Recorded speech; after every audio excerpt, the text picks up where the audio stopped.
প্রিয় বন্ধুগণ, সম্প্রতি ফিলিস্তিনে অবস্থিত গালিল সাগর হঠাৎই অলৌকিকভাবে রক্তিম লাল রং ধারণ করেছে।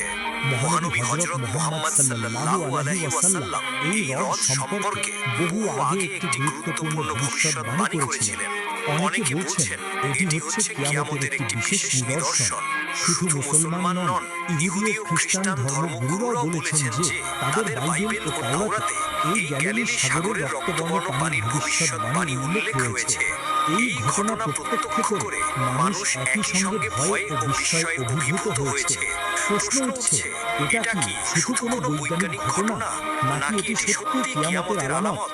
ইয়াজুজ মাজুজের যুগ কি তবে নিকটে এসে গেছে? আমরা কি আমাদের চোখের সামনেই কিয়ামতের একটি বড় লক্ষণ দেখতে পাচ্ছি, নাকি এটি কেবল কোনো সাধারণ কাকতালীয় ঘটনা বা মহান আল্লাহর পাঠানো একটি গভীর সতর্কবার্তা? আজকের এই আলোচনায় আমরা